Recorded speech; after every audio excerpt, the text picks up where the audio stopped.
Усім привіт і ласкаво прошу на мій канал. Сьогодні я хочу розповісти вам про їжу та кухню в Китаї, зокрема про те, як це впливає на життя звичайних людей. Чи знаєте ви, що тут взагалі багато хто не готує вдома? Звучить дивно?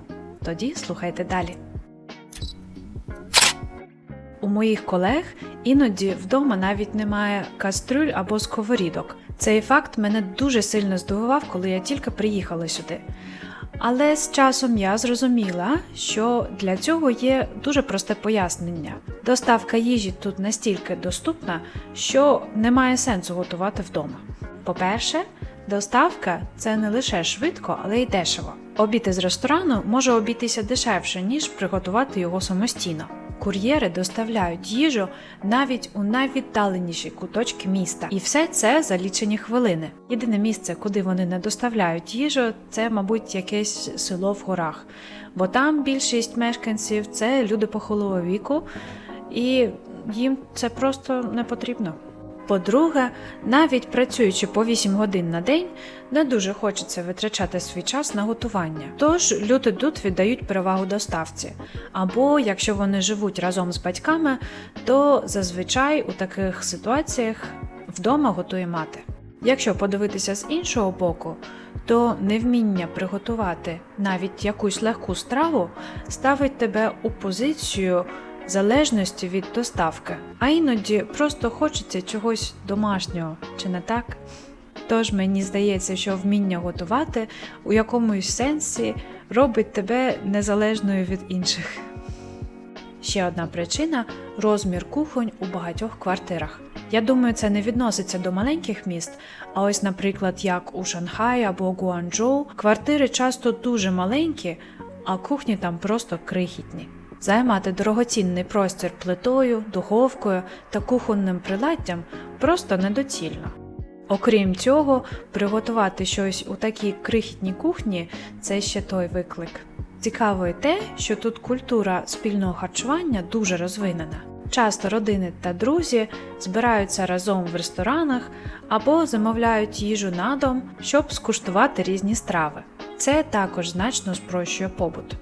І, звісно, не можна не згадати величезний вибір страв у додатках для доставки. Тут можна знайти все – від традиційної китайської кухні до піци, гамбургерів та інших заморських страв. І все це у кілька кліків на телефоні. Але не в маленькому місті, де я живу. Тут можна знайти лише піцу з солодким сиром або Макдональдс. Отже, доставка їжі в Китаї – це не просто зручність, а частина способу життя, яка допомагає людям перш за все заощаджувати час і, а вже ж, насолоджуватися різноманітними стравами в залежності від настрою. А тепер про продукти. На перший погляд, вони дуже схожі на наші.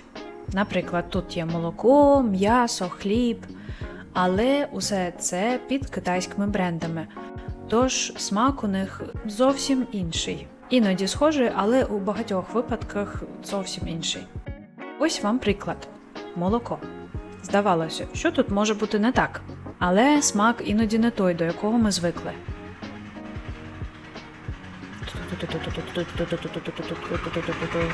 Хліб тут частіше солодкий, і знайти щось на кшталт нашого батону – це той ще виклик. Зі сметаною та ж сама проблема. Її можна знайти або солодкою, як йогурт, або її зовсім немає. А про сир я зовсім мовчу, бо або його немає, або я замовляю його десь онлайн, та він дуже дорогий, і усе ж таки смак відрізняється від українського сиру. Навіть іноді овочі та фрукти тут відрізняються. Так, наприклад, помідори бувають дуже солодкими та більш нагадують фрукт, ніж овоч. І тому через це помідори черрі тут дуже часто використовують на різноманітних десертах. Я їх ніколи не їм разом з тортом, бо неважливо, наскільки вони солодкі, для мене це усе ще помідор, та я відчуваю його смак. А що це за десерт з помідором? Що китайці їдять найчастіше? Основна їжа в Китаї – це рис і локшина. Їх готують у найрізноманітніших варіаціях – зі свининою, куркою, овочами, соусами. але зазвичай головним інгредієнтом є свинина. Дуже популярні баоцзи. Це такі парові булочки з начинкою. Чимось схожі на наші пиріжки, якщо б вони були паровими пиріжками, але а вже ж на смак вони зовсім інші. Баоцзи для мене – це одна з найулюбленіших страв з китайської кухні. Начинка може бути дуже різноманітною. Від м'яса до чогось солодкого, як, наприклад, червоних бобів. Або навіть вони кладуть локшину у баоцзи. Тобто це як пиріжок з локшиною. Дуже цікаво, бо я одного разу так заказала баоцзи з локшиною, та спочатку я не зрозуміла, що там було всередині. Смак незвичайний, бо до цього моменту я ніколи не їла пиріжків з локшиною, але дуже цікавий досвід. Ще одна популярна страва – це хот-пот. Це велика кастрюля з бульйоном, яка зазвичай ділиться на дві частини. З однієї частини там гострий бульйон, з іншої частини не гострий. Вам приносять різні сирі овочі та м'ясо, тонко порізане м'ясо. І можна сказати, ви самі готуєте собі цю страву. Кидаєте оцей бульйон овочі, які б ви захотіли би з'їсти. Чекаєте, поки вони зваряться у цьому бульйоні, і потім спокійно їх їсте. Але за ці роки, що я тут, я в новинах бачила багато випадків, коли люди травилися м'ясом з цього хот-поту, бо вони ж довго не хочуть чекати, поки м'ясо повністю звариться. Вони чекають, мабуть, хвилину, мабуть, півхвилини, потім витягують це м'ясо і одразу їдять. І таким чином вони травилися м'ясом. Як адаптуватися до нового смаку? Коли я тільки переїхала, мені було трішки важко адаптуватися до нових смаків. Але з часом я відкрила для себе декілька лайфхаків, щоб пришвидшити цей процес. Перший лайфхак – імпортні продукти. Можна знайти спеціалізовані магазини, як офлайн, так і онлайн, де продають імпортні продукти, які можуть бути схожі на те, до чого ми звикли у своїй країні. Так, наприклад, магазини Costco або Uncle Sam.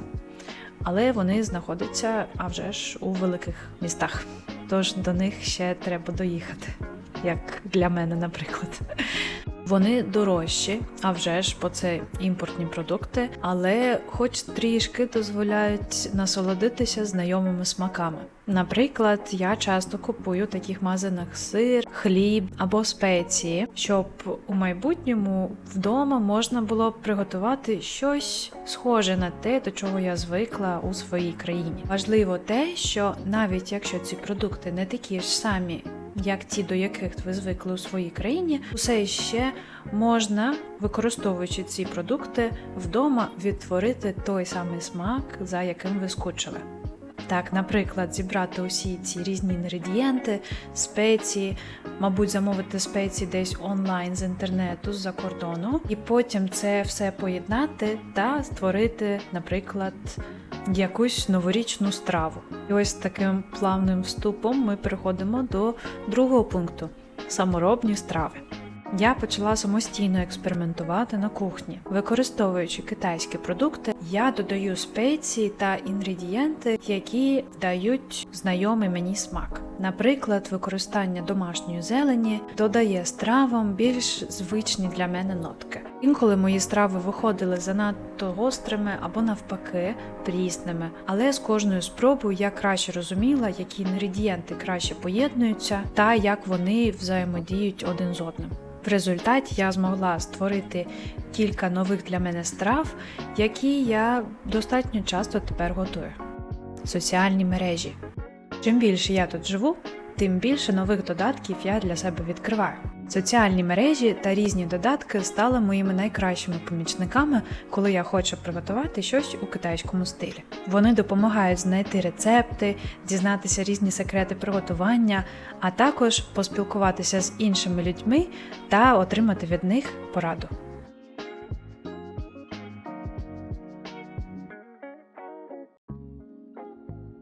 Таким чином, для мене, хоч перша половина року або навіть рік ставався трішки складним, з часом мені вдалося відтворити ті страви які відповідають моєму смаку і поєднують китайські інгредієнти з моїми звичними уподобаннями. Живучи у маленькому місті, може бути трішки складно знайти ті продукти, до яких ти звик. Але завжди є магазини онлайн, або ось такі великі магазини у великих містах, куди ви теж можете з'їздити та скупитися. А також ви завжди можете поекспериментувати, щоб знайти той самий звичний для вас смак. Життя в Китаї відкриває нові горизонти не тільки в культурі, але й ще й в гастрономії. Можливо, я не завжди можу знайти той самий смак з дитинства, але це чудовий досвід, який робить мене більш гнучким та креативним. А як вам така ідея? Спробувати щось нове? Можливо, замовити китайську страву з доставки і відчути себе частиною цієї культури? Напишіть у коментарях, чи хотіли б ви спробувати китайську кухню? Або які смаки вам найбільш за все нагадують дім? Побачимось у наступному відео. Bye-bye!